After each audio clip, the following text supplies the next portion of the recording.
What is a bonus issue?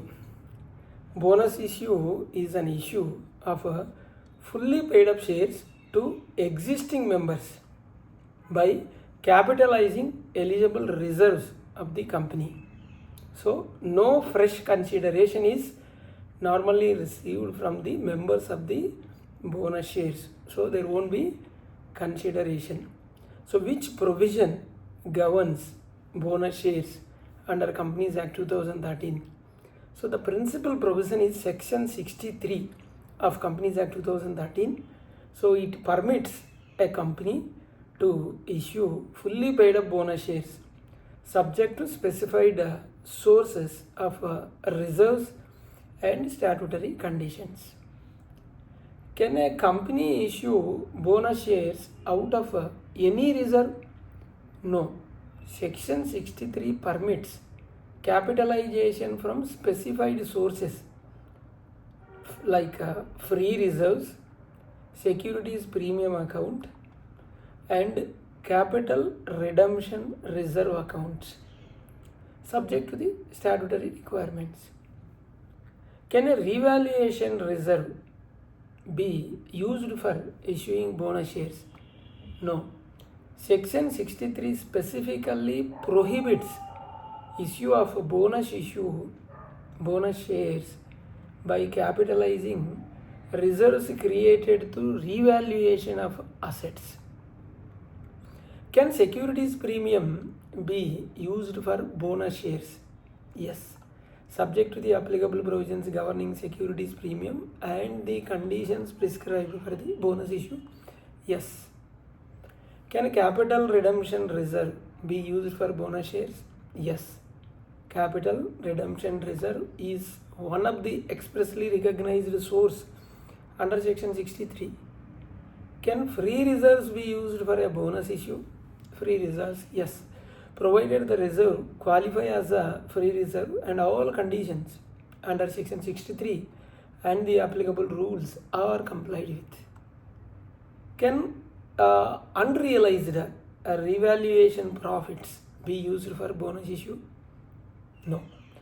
Reserves arising from revaluation of assets cannot be capitalized for bonus issue under section 63. Does a bonus issue bring a fresh cash into the company? No. A bonus issue capitalizes eligible reserves into share capital and does not normally involve receipt of fresh subscription money from members. Is bonus issue the same as a rights issue? No. Rights issue involves an offer of further shares, normally for the consideration, whereas bonus issue capitalizes eligible reserves and issues fully paid up shares. Now, the most important issue, partly paid up shares. Can a company issue bonus shares when some of its shares are partly paid?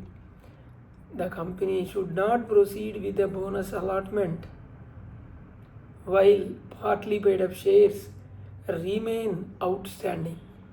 Section 63 subsection 2 clause E requires the partly paid up shares outstanding as on the date of allotment to be made fully paid.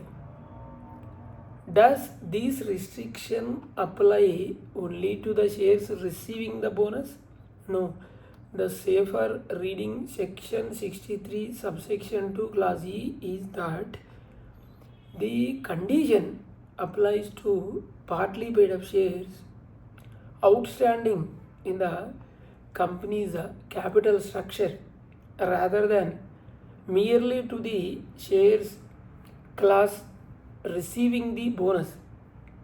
Merely to the class receiving the bonus. What if all equity shares are fully paid up but CCPS are partly paid? Compulsory convertible preference shares are partly paid. Then the company should first make the partly paid up CCPS into fully paid up before allotting the bonus shares. Why are the partly paid CCPS relevant to a bonus issue? CCPS are preference shares until they are actually converted. Section 43 recognizes equity and preference share capital, while Section 2 subsection 84 defines share broadly as a share in the share capital of the company. Does compulsory convertibility remove the partly paid status of CCPS? No.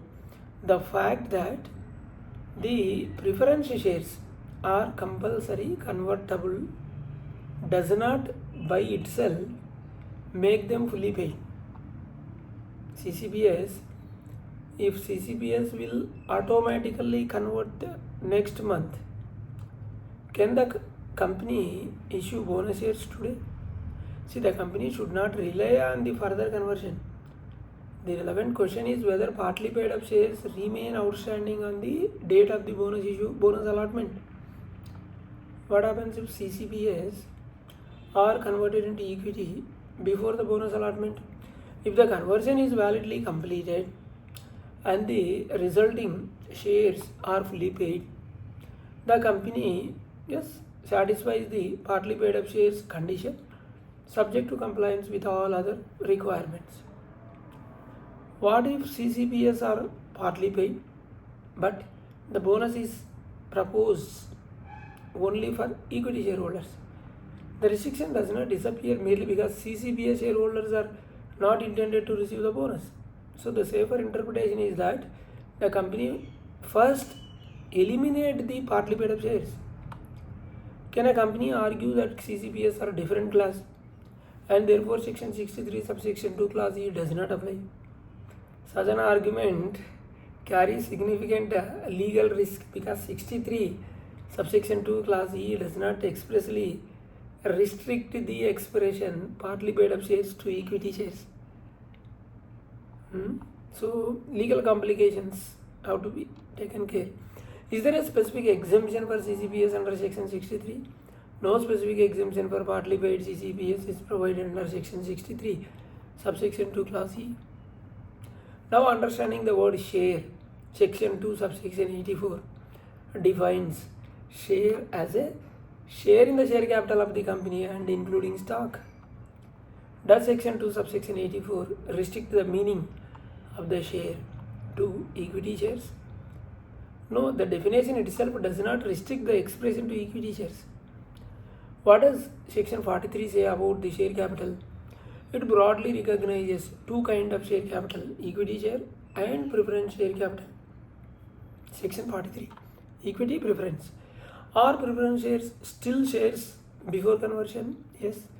A preference share remains part of the company's share capital until validly converted, redeemed, or otherwise extinguished in accordance with the law. In CCPS, treated as preference share capital before conversion. Yes, until conversion, compulsory convertible preference shares remain preference shares. Can a partly paid preference shares ignored for Section 63? The safer compliance position is no. Answer we can say no. If the preference shares remain partly paid up and outstanding, so the answer is no if the preference shares are remain partly paid and outstanding. So they should be made fully paid before the bonus allotment. Does the percentage of unpaid amount matter? The existence of partly paid up shares is the key issue. Even a relatively small unpaid amount can create Section 63 subsection 2 clause E compliance problem. What if only 1 rupee remains unpaid on CCPS? The company should not treat the amount as immediately merely because it is small. See, the shares continue to be partly paid up until the unpaid is validly paid. What if the unpaid amount is not yet called? The company should examine the terms of the issue and determine the proper mechanism to make the shares fully paid before proceeding with the bonus allotment. Is there any judicial ruling deciding that CCPS issue? Yes, there are. So we have done some research. So there are no reported NCLAT or NCLT decision directly deciding whether CCPS, whether 63 subsection 2 clause E extend to partly paid CCPS accordingly. So the position is based primarily on the statutory language and conservative professional interpretation. That is always good. Conservative professional interpretation always good. How to deal with the partly paid CCPS now? So what should the company do first if the CCPS are partly paid? The company should review the terms of the issue, determine the unpaid amount, and follow the applicable procedures for making the CCPS into fully paid. Can the company simply record CCPS as a fully paid without receiving the money? No. The company's record should reflect actual capital status. The unpaid amount cannot be simply be waived or treated as a paid, either waiver or treated as a paid without legally valid basis. Proof should be there. Should the unpaid CCPS amount be called before the bonus issue? As a practical compliance approach, yes. Where the terms of the issue permit a call and the objective is to ensure that no partly paid shares remain outstanding in the time of the bonus allotment, yes. What if the CCPS terms prescribe a particular call schedule? The company must respect the contractual and statutory terms governing the CCPS. Section 63 does not automatically override the original terms of the issue. Can the company make an early call CCPS? This depends on the terms of the issue, subscription agreement, articles and applicable law. The company should verify the instrument documents before making the call. Is the shareholder consent required for making CCPS fully paid? The answer depends upon the original terms of the issue and the manner in which the unpaid amount is due. That amount is to be called. The company should not assume that a fresh shareholder resolution is always or never required. Should the company update its statutory records after receiving a call money? Yes. The company's statutory records and financials should properly reflect the amount. The document should reflect the amount paid and resulting fully paid status. Should the depository records also be checked? Yes.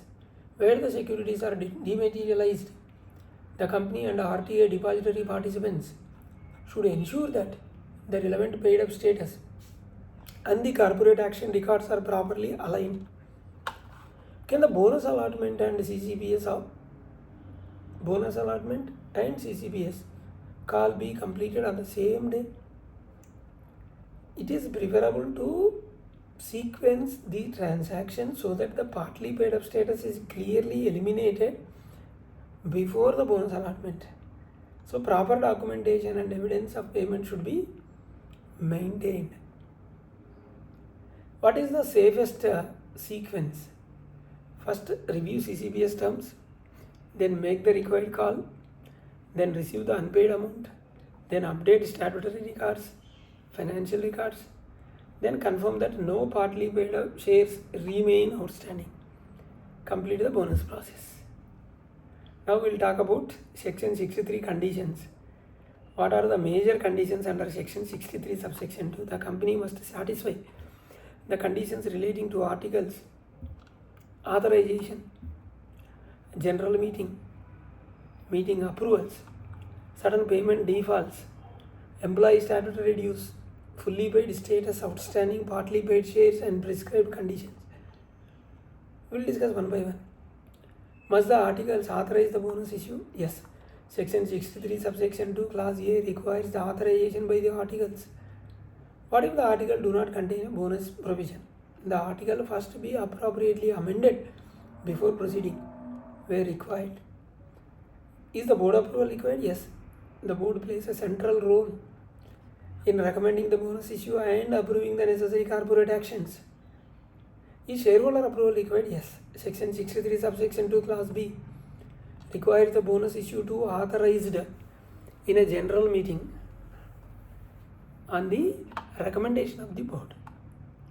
Is the shareholder resolution an ordinary resolution? Section 63 itself requires authorization in general meeting, does not prescribe a special resolution. Therefore, ordinarily the applicable resolution is an ordinary resolution subject to the articles and any other applicable provisions requiring a higher threshold. Can the board alone issue bonus shares? No. Section 63 subsection 2 clause B applies. Board recommendation must be followed by required general meeting authorization. Can the board recommend the bonus without checking partly paid shares? It should not. The partly paid status should be verified before finalizing the bonus proposal and allotment timeline. What payment defaults are relevant under Section 63? The company must not have defaulted in payment interest or principal relating to fixed deposits or debt securities as covered under 63 subsection 2 clause C. Employee statutory dues are relevant.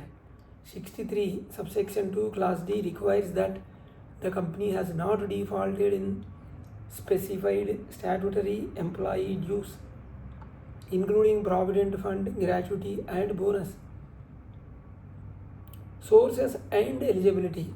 Now we will discuss what are the sources, what is the eligibility. Can dividend reserves be used automatically?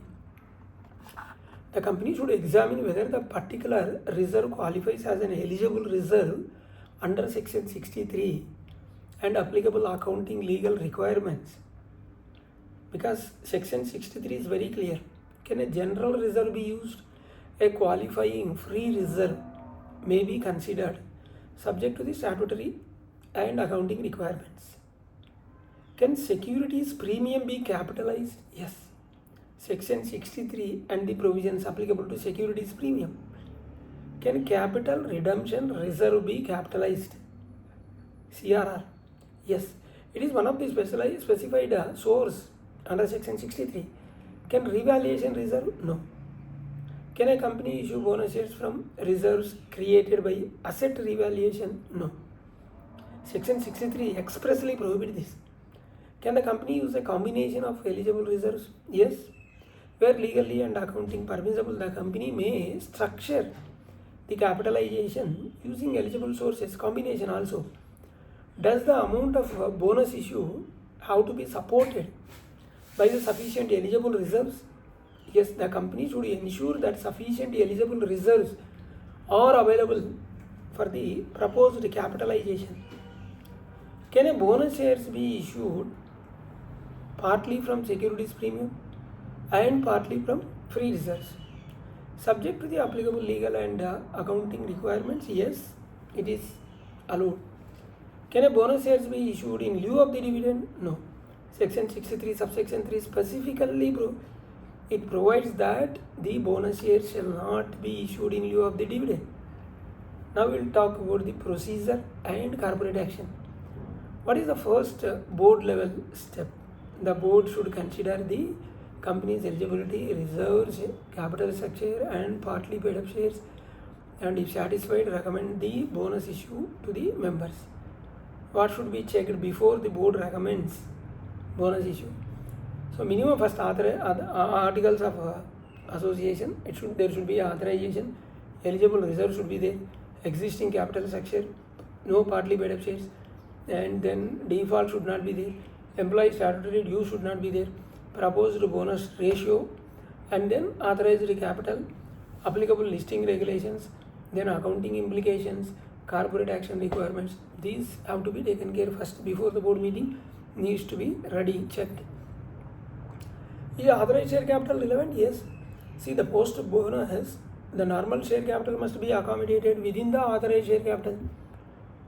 What if authorized share capital is insufficient? The company should increase authorized share capital through the capital reserve and the applicable process before completing the bonus allotment. Is alteration of the members memorandum MOA required if authorized capital is increased? Yes, where the authorized capital clause requires alteration, the applicable provision of the Companies Act must be followed. First increase the capital, then allot the bonus shares. Or during the process you can have a resolution for increase of capital in the same meeting. Does the company need to consider section 61? Yes. Where the authorized share capital is being altered or increased to accommodate the bonus issue. Section 61. Follow. What happens after shareholder approval? See, the company should complete the prescribed corporate action, determine the record date wherever applicable, finalize the allotment and make required filings and entries. Can the bonus issue be withdrawn after the board announcement? Rule 14, the Company Share Capital and Debenture Rules 2014 provides that once the company has announced the decision in its board meeting, a bonus issue, it should not subsequently withdraw the same. Should a company announce the bonus ratio clearly? Yes. The proposed ratio, class of shares, record date, and other relevant terms should be clearly documented. Should the board minutes specifically record the partly paid share position? It is advisable to record the verification that no partly paid up shares remain outstanding before the bonus allotment. Now we'll talk about CCPS and conversion issue. Does conversion of compulsory convertible preference shares automatically solve the section 63 issue?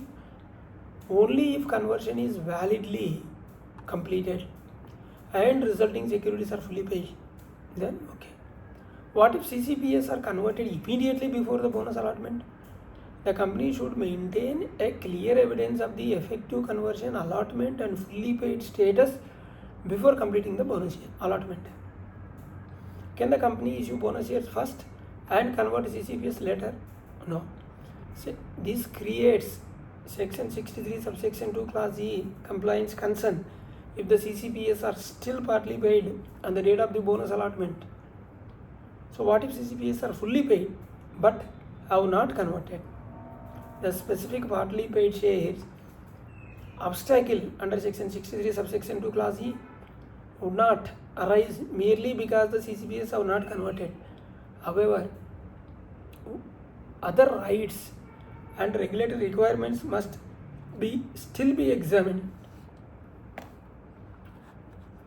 Then can a company ignore CCPS because they are not equity shares? No. Until conversion, CCPS remain preference shares forming part of the company share capital. Does the holder CCPS have to receive bonus shares? Not necessary. It is in every structure, the entitlement and treatment of a different class must be examined with reference to section 63, the articles, terms of the issue and applicable regulation. The question is, does the holder of CCPS have to receive bonus issue? Clear? Can the articles prescribe the rights regarding the bonus entitlement? Yes. Subject to the Companies Act, other applicable laws? Yes. The rights attached to the different class must be reviewed before finalizing the bonus structure. Should the CCPS subscription agreement be reviewed? Definitely. It may contain the provision relating to the conversion call and anti-dilution, corporate actions and other rights. Can an anti-dilution clause affect the bonus issue? Potentially, yes. The company should review the contractual rights attached to CCPS and ensure that the proposed bonus does not unintentionally breach the rights. Is the valuation required merely issuing bonus shares? See, bonus issue is a capitalization of reserve rather than an issue of consideration. However, a valuation or other analysis may become relevant for separate even contractual tax issues, accounting or regulatory purpose. Now we will talk on private and public companies. Section 63 apply to private companies? Yes. A private company is not automatically exempt section 63 subsection 2 clause E Can a private company issue bonus shares while its CCPS remain partly paid? See, no. The company should first make all the partly paid shares into fully paid before the bonus allotment. Does being a small company changes Section 63 position?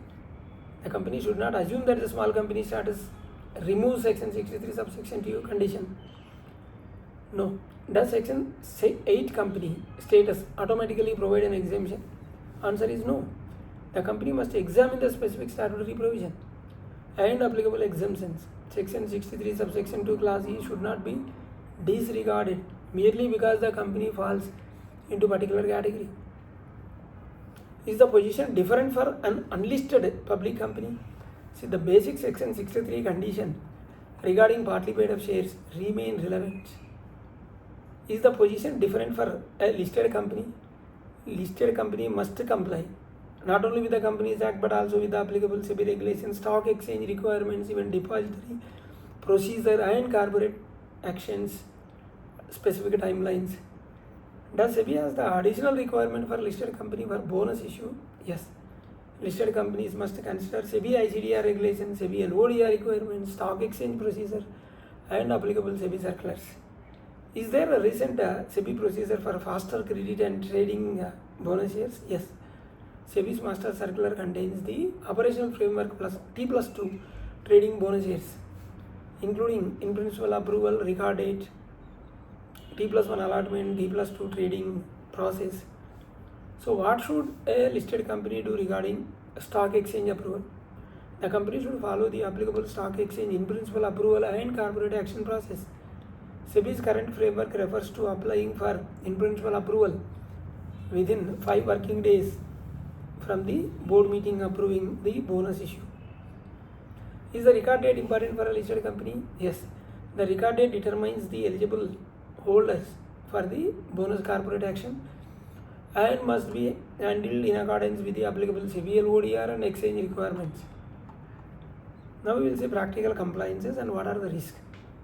What is the biggest mistake companies make in general? A common mistake is checking only whether the equity shares are proposed to receive bonus shares and fully paid while ignoring partly paid up shares. That we will see partly paid preference shares or CCPS elsewhere in the capital structure. Should the company conduct a complete capital verification before the bonus issue? Yes, the company should verify all the class of shares including equity shares, preference shares, CCPS and any other partly paid securities that constitute the shares. What document should be checked before finalizing the bonus issue? Memorandum of association, then rights of members, register of members we need to check, share certificates, demat records, terms of the issue, CCPS agreements if any, board agreements if any, and board and shareholder resolutions, financial statements. Financial statement has to be checked, and reserve balances, call records, statutory payment records, and applicable SEBI exchange records for listed companies. What should the company secretary should verify? The company secretary independently verify all statutory eligible conditions, and then capital structure, and then partly paid up status, then articles, then approvals has to be taken care, filings, registers, applicable listing, corporate action requirements. Can the auditor's financial statements alone establish that all the shares are fully paid? Not necessarily, because the company should reconcile the statutory register, paid up capital records, allotment documentation and depository records wherever applicable. What if the company discover partly paid up CCPS after approving the bonuses?